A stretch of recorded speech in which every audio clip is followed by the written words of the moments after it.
Bleecker Street Rabbi Rav Krushka is a beloved leader in his Orthodox community, but a strong religious community is dealt a heavy blow after Rav stumbles during one of his sermons and perishes shortly thereafter.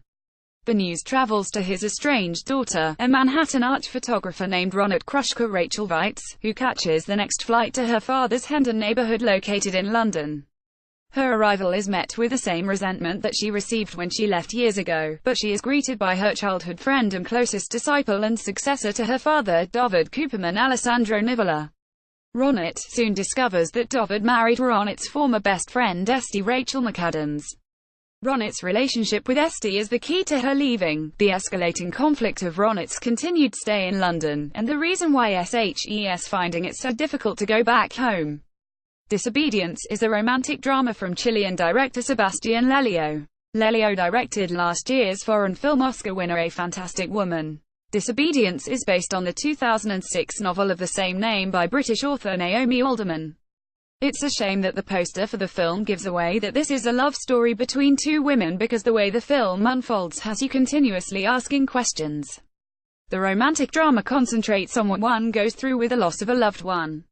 How Ronit mourns before she gets on her flight, whether it's stumbling around in a daze, drinking until she forgets about her worries, or having with a stranger in a public bathroom. It seems to be an illustration of how vulnerable we become with those important to us in our life, even if we haven't been in touch with them in years.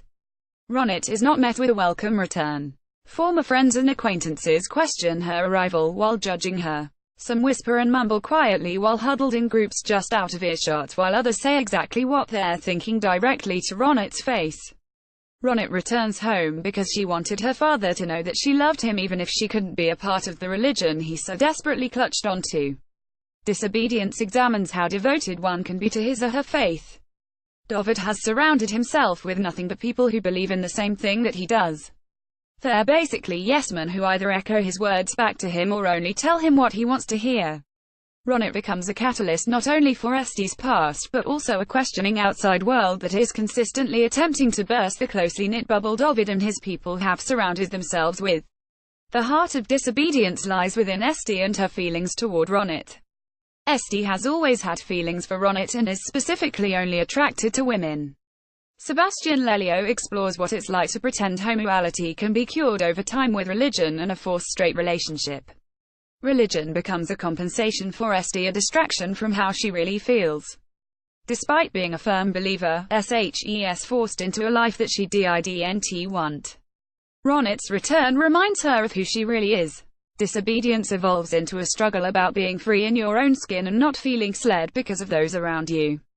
The performances are crucial, of relying on the other actors to propel each and every one of them into the next scene.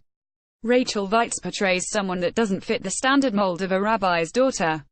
SHE's distanced herself from it all and, at times, seems to be the only person thinking rationally. In a way, David's congregation is like a hive mind and Ronit is more of a trendsetter who marches to the beat of her own drum. Rachel McAdams seems lost as Esty.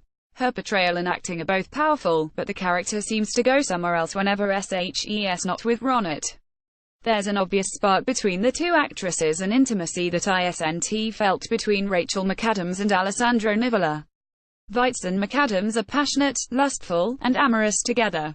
Their love scenes aren't entirely erotic, but more of a display of how these two characters truly feel about one another. There's a taboo aspect to it, a risk of being caught, and a blossoming paranoia of destroying the sham of a life at least one of these ladies has pretended to have for so long, and all that factors into their performances. That becomes a way of coping just as much as it is an act of two women making love to each other. Disobedience opens with a slow burn, but continues to snowball into an intriguing film about a forbidden topic and then explodes with an unsuspected amount of meaning while taking an incredibly bold stance of choosing your duality over religion or vice versa. The complex performances of Rachel Weitz and Rachel McAdams are mesmerizing and unforgettable. There are some compelling statements made about difficult subjects and life choices in Disobedience, and writer and director Sebastián Lelio allows the audience to feel what these broken characters feel and experience just how difficult it is for them to try to piece it all back together again, with or without the crutch they've spent their whole life leaning on. Disobedience is now playing in US theaters and hits UK cinemas on November 30, 2018.